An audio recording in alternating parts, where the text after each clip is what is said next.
88, la frecuencia de la familia hispana. Bien, mis amados hermanos, bienvenidos a este tiempo especial de estudio bíblico devocional. Su hermano pastor Roberto Alfaro les saluda y les entrego para todos ustedes un tiempo de paz, un shalom, la mejor y cordial bienvenida. Muy bien, muchísimas gracias, amados hermanos, hermanas, por la respuesta a su tarea. Puedo notar su interés, la importancia de escudriñar. Me hacen muchas preguntas dónde puedo encontrar. Es realmente sencillo. Les he recomendado permanentemente la importancia de tener a su disposición un diccionario bíblico. Creo que un diccionario bíblico es extremadamente importante. Número uno, un libro de concordancia muy importante, por supuesto. Y qué mejor que lo que podemos obviamente tener más a la mano, la tecnología, versiones de la Biblia, maneras de consultar. Muy bien. Teníamos una tarea y voy a dar comienzo a nuestro tema con respuesta a la tarea. Ayer estuvimos mencionando la importancia de Gerizim. Recuerden que estas dos montañas, una montaña Gerizim y que es la montaña de la bendición, y la montaña Ebal, que es la montaña de la maldición. Estas dos montañas se encuentran ubicadas una al extremo de la otra y justo en la parte intermedia encontramos a la ciudad de Siquem. Vimos la importancia de Siquem. Ayer ustedes contestaron muy oportunamente respecto a este lugar, la importancia de Abraham en este sitio, la presencia de Dios, el anunciamiento de Abraham o de Dios a Abraham, haciendo mención al hijo que venía, el hijo de la promesa, Isaac. Todo esto en Siquem, pero por supuesto que en Siquem muchas otras cosas más aún ocurrieron en este lugar. Voy a mencionar algunas y estoy tomando un dato geográfico histórico respecto de esta ciudad. Una ciudad que tuvo mucha importancia según el relato bíblico. Hoy, cuando veamos algunos detalles, notaremos cuán importante realmente es la ciudad. La ciudad de Siquem, entonces, está situada en un territorio que perteneció a la tribu de Manasés. Muy importante. Es decir, ella se encuentra ubicada entre los montes de Gerizim, ya lo mencioné, y el monte Ebal.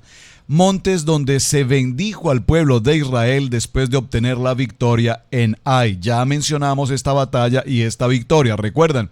Cuando el pueblo de Israel tomó victoria sobre todos aquellos territorios, recordemos los tiempos de Moab, recordemos esta historia tan importante cuando el pueblo de Israel también, después de esta conquista y de ese enriquecimiento que habían tenido, también entraron en una circunstancia de pecado a través de las moabitas, las madianitas, etc. Muy bien.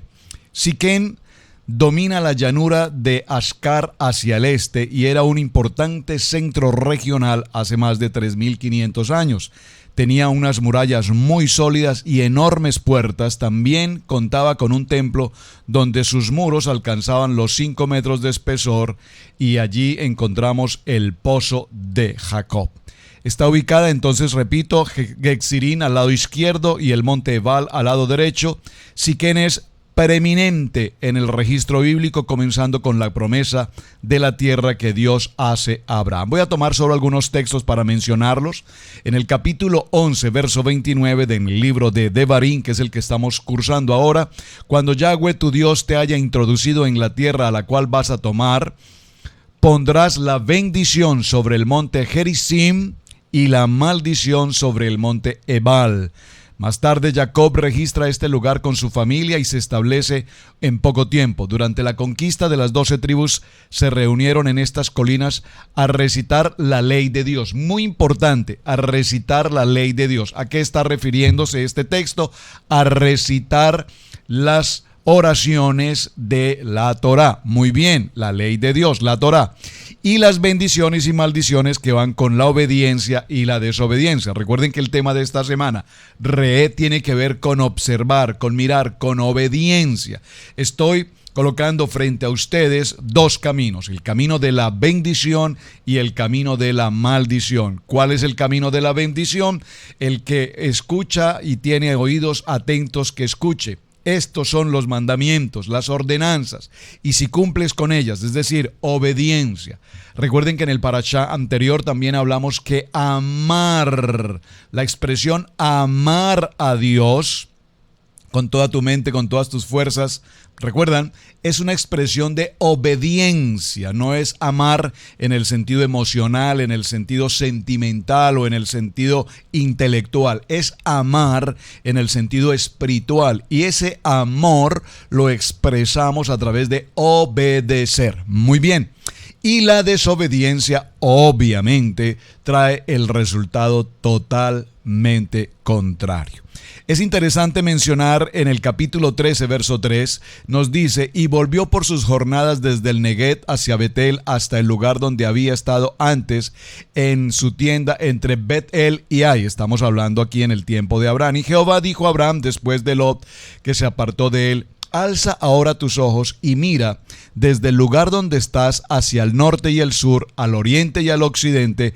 Verso 15, capítulo 13 de Génesis, porque toda la tierra que ves la daré a ti y a tu descendencia para siempre, y haré de tu descendencia como el polvo de la tierra. Usted recuerda toda esta historia. Vamos a avanzar un poco, quiero llegar puntualmente, voy a avanzar todavía un poco más. Verso de Génesis capítulo 34, verso 13.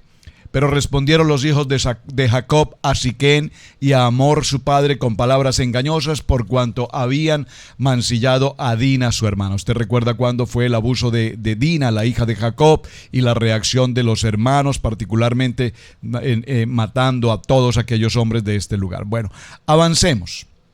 En el capítulo 50, verso 24, y José dijo a sus hermanos, yo voy a morir, mas Dios ciertamente os visitará y os hará subir de esta tierra a la tierra que juró a Abraham, a Isaac y a Jacob.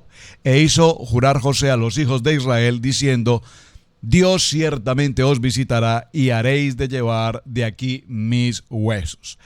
Verso 32 en el capítulo 24, observen, y entraron en Siquem los huesos de José. Este texto, por favor, le pido de manera especial, en el capítulo 24, verso 32 de Génesis, ya lo estudiamos en el tiempo de Bereshit, pero estoy retomando un poco porque considero que no podemos pasar tan rápido la importancia de Siquem como la importancia de Jeripsín y de Ebal. Observen, y entraron a Siquem los huesos de José, que los hijos de Israel habían traído de Egipto, en la parte del campo que Jacob compró de los hijos de Hamor, padre de Siquem, por 100 piezas de dinero, y fue posesión de los hijos de José. Importantísimo. Quiero avanzar aún un poco más para que lleguemos a este punto interesante. Esto ya lo veremos un poco más adelante. Tiene que ver precisamente con el capítulo 8, verso 33, ya en la vida de Josué. Recuerden, Josué es el primer libro después de terminar Pentateuco, después de terminar el recorrido de Torah, entramos a Josué, y allí aparece en el capítulo 8. Y todo Israel, con sus ancianos, oficiales, jueces, estaban de pie uno al otro lado del arca, en presencia de los sacerdotes levitas que llevaban el arca del pacto de Yahweh, así los extranjeros como los naturales. La mitad de ellos estaban, atención, muy importante, la mitad de ellos estaban en el monte Jeripsín y la otra mitad en el monte Ebal, de la manera que Moisés, siervo de Yahweh, lo había mandado antes, para que bendijesen primeramente al pueblo de Israel. Después de esto, leyó todas las palabras de la Torá, las bendiciones y las maldiciones, conforme a todo lo que está escrito en el libro de la ley, la Torá. No hubo palabra alguna de todo cuanto mandó Moshe que Josué no hiciese leer delante de toda la congregación de Israel, de las mujeres, de los niños y de los extranjeros que moraban entre ellos. Así es que, mis amados hermanos, vamos a dejarlo allí porque la historia y la narrativa sobre Siquén pues es extensa. Pero quería resaltar básicamente cómo, veamos que Moshe, hemos mencionado en los textos anteriores, viene cumpliendo sus últimos días de vida.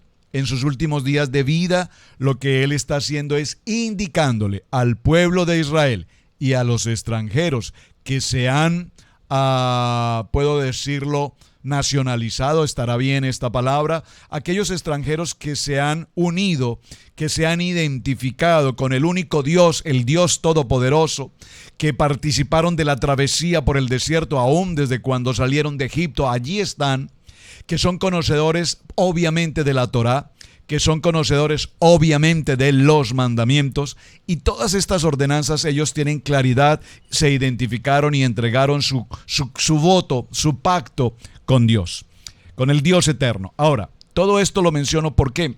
Porque recordemos que ahora Moisés en Devarim, la segunda Torá, está resumiendo en palabras e indicando paso a paso qué es lo que el pueblo de Israel debe hacer puntualmente al conquistar esa nueva tierra. Para que en todo lo que ustedes empiecen vaya bien, deben cumplir estos mandamientos. Y por favor, entrega una serie de ordenanzas y entrega toda una directriz, un manual de instrucciones sobre todo lo que ellos deberían hacer con un único objetivo. ¿Cuál? Que en todo lo que ellos hagan vaya bien. Por supuesto, nos encontramos con una noticia hasta el día de hoy lamentable, porque vamos a ver cómo uno de los elementos que particularmente con mayor fuerza el Padre Eterno exige, y puedo usar tal vez esta palabra, castiga, es precisamente el hecho de que no se admite de ninguna manera el texto o la acción de la idolatría. ¿Qué es idolatría? Cuando pensamos en idolatría, consideramos en primer aspecto las imágenes, las imágenes, las figuras y todo lo demás, pero idolatría tiene que ver con muchas cosas. Idolatría a un deporte, idolatría a un trabajo, idolatría a una casa, idolatría a un vehículo, idolatría al esposo, a la esposa, a los hijos, particularmente esa idolatría paternal entre comillas por nuestros hijos. Hijo, no te preocupes si no quieres salir a trabajar, quédate ahí, está bien, no te preocupes, puede ser que después de ahora es que estás en los 40, mejor descansa. Por favor, idolatría a nuestros hijos, y todo lo digo en el buen sentido de la palabra. ¿Por qué? Porque si hay algo que particularmente Dios va a castigar en todo este proceso, es precisamente la idolatría. Deuteronomio capítulo 12, verso 28 nos dice: guarda y escucha todas estas palabras que yo te mando, para que haciendo lo bueno y lo recto ante los ojos de Yahweh tu Dios, te vaya bien a ti y a tus hijos después de ti para siempre. Ese es el requisito, para siempre. Ese es el propósito, para siempre. Cuando Yahweh tu Dios te haya destruido delante de ti las naciones a donde tú vas para poseerlas y heredes y habites en su tierra, guárdate que no tropieces yendo en pos de ellas, por favor, en pos de ellas, después que sean destruidas delante de ti. No preguntes acerca de sus dioses. Nosotros conocemos un dicho muy popular: a donde vayas o a donde fueres, haz lo que vieres. ¿Recuerdan ese dicho, refrán popular? A donde fueres, haz lo que vieres. Y aquí Dios nos está diciendo totalmente lo contrario. No debes ir en pos de esas naciones que voy por demás a extraer de Israel, que los voy incluso a destruir. No quiero que vayas tras ellos, mucho menos que estés preguntando cuáles son sus dioses, qué tipo de idolatría es la que ustedes tienen, por favor, diciendo: de la manera que servían aquellas naciones a sus dioses, yo también les serviré. No harás así a Yahweh tu Dios, porque toda cosa abominable que Yahweh aborrece, hicieron ellos a sus dioses, pues aún sus hijos y sus hijas quemaban en el fuego a sus dioses. Esto es muy interesante, lo vamos a ver un poco más adelante. Recordemos que en la historia vemos el momento en el que los padres de familia daban a los dioses, en este contexto de la idolatría. Recuerdan a un dios, comillas, no quisiera usar esa palabra Dios, a esa idolatría de Moloch a Moloch, y cómo los padres entregaban a sus hijos recién nacidos o de muy pocos meses en sacrificio a esa idolatría, para que fuesen consumidos por el fuego, para efectos de obtener agua, o para tener beneficios, o algo así como lo que tenemos hoy, pacta aquí, pacta aquí.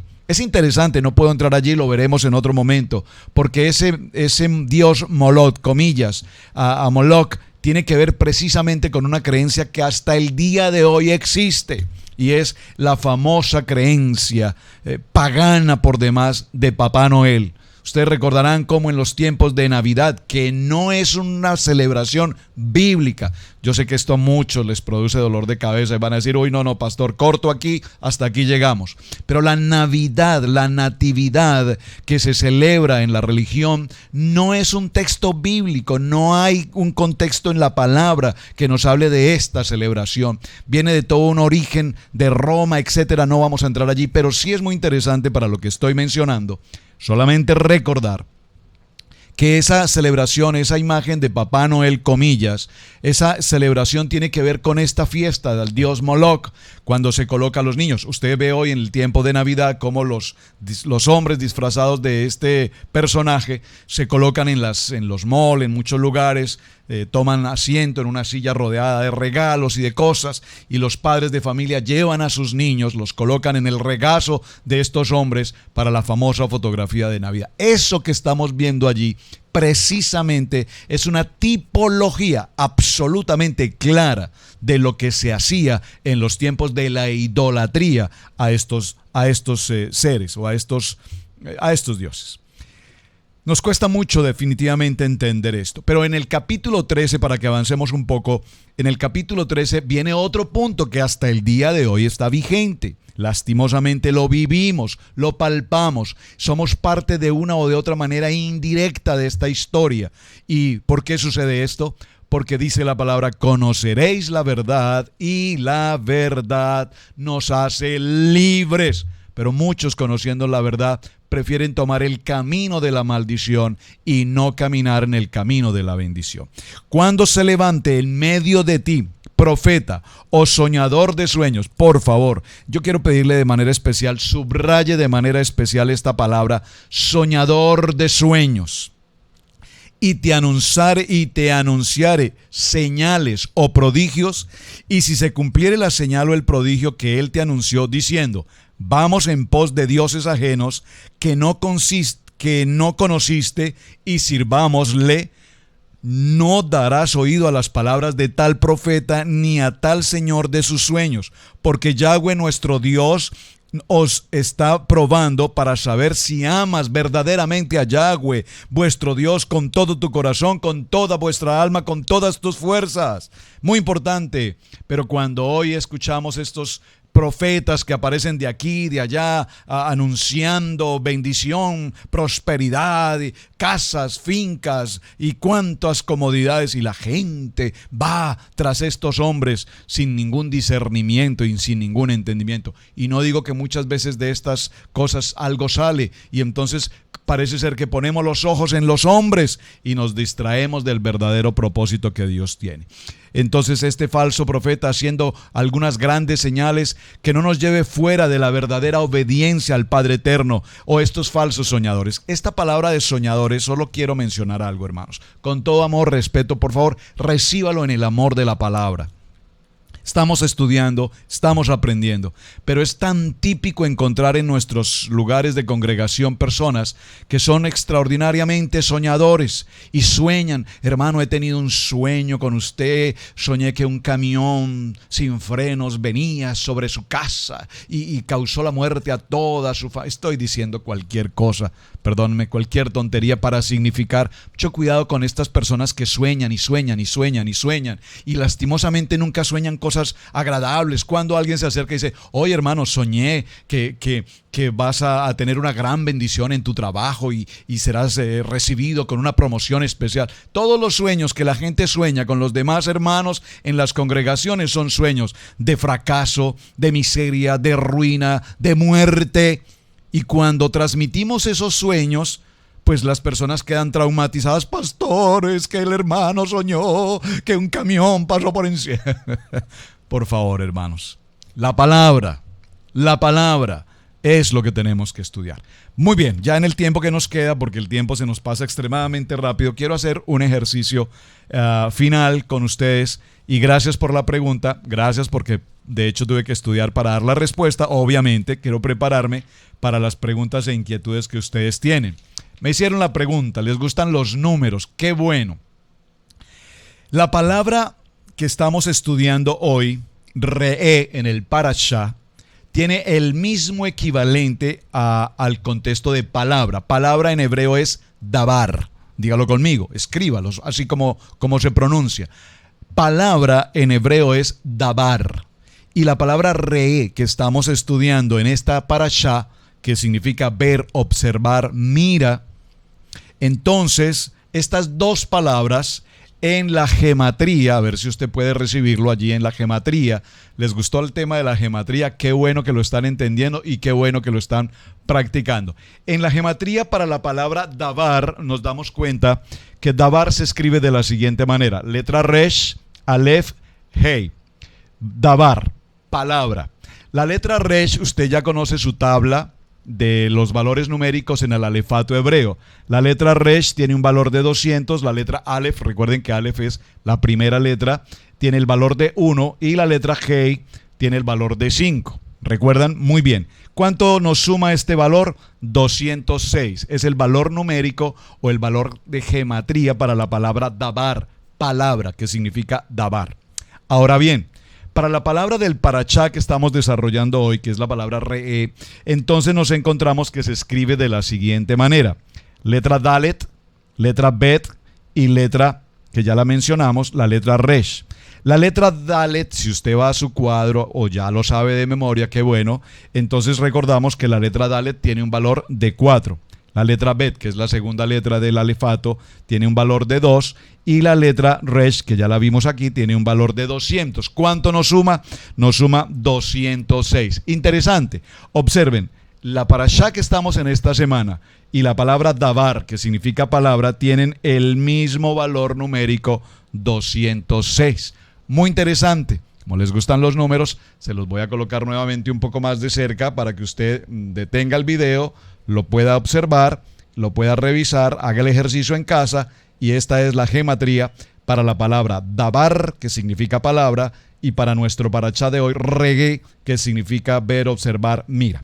Muy bien, un ejercicio muy interesante porque estamos de esta manera aprendiendo a practicar nuestro alefato en el hebreo y por supuesto aprendiendo también de manera muy importante lo que son los valores numéricos. Muy bien, ahora es interesante mencionar cómo en el texto que vamos desarrollando, una de las exigencias más importantes que el Padre ha dado al pueblo de Israel es que una vez ellos lleguen a esta tierra, deben absolutamente eliminar todo aquello que signifique idolatría.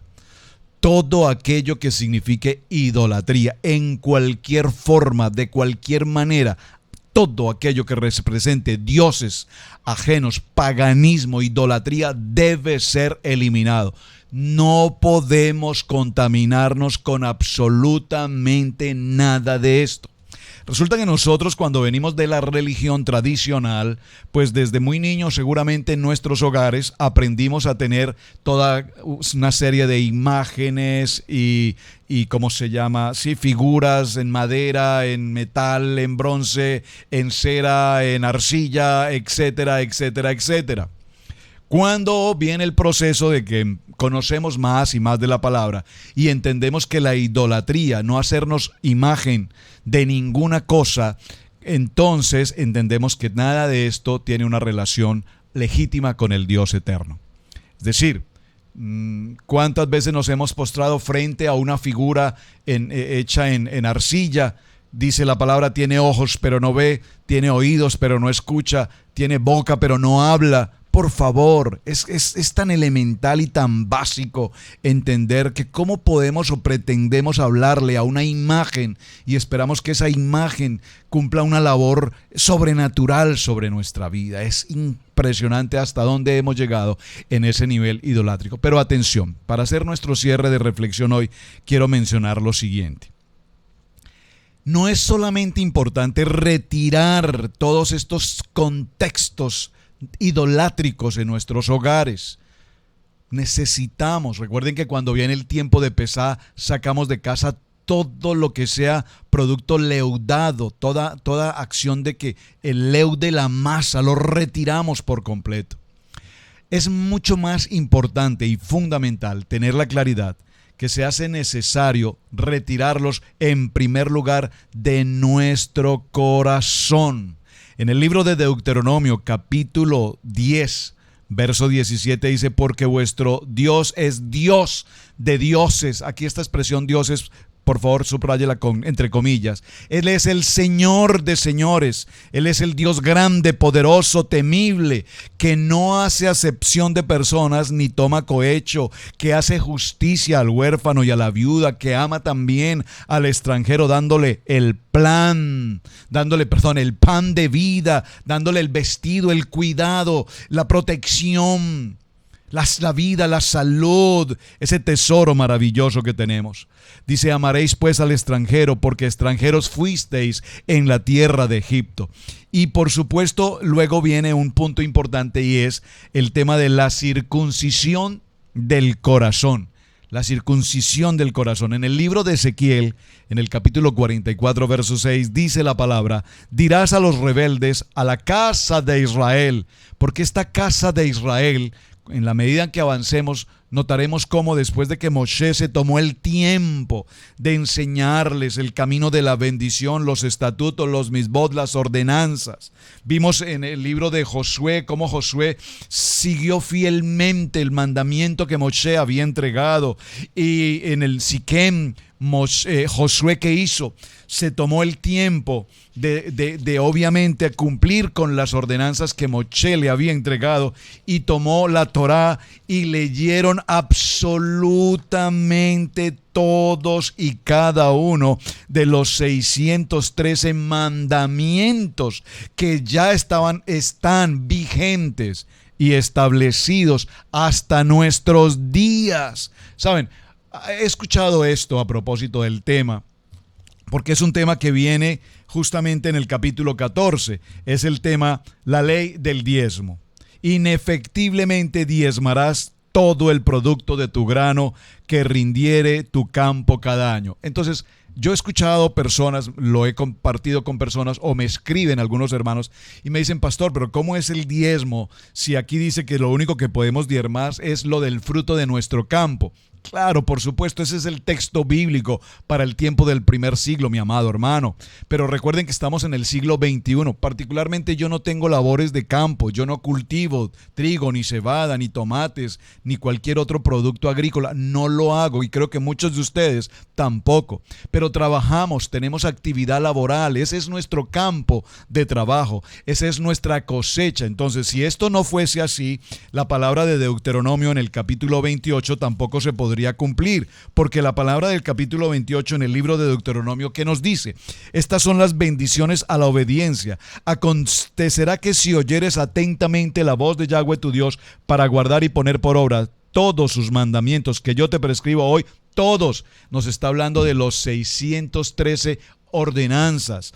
Entonces estas bendiciones vendrán sobre ti y te alcanzarán si oyeres la voz de Dios. Bendito serás en tu ciudad, bendito en el campo, bendito el fruto de tu vientre, de tu tierra, tus bestias, bendito, y dice bendita será tu canasta y tu arteza de amasar, bendito será tu entrar y bendito tu salir. Y nos habla del campo, de las labores del campo. Pero hermano, yo no soy agricultor.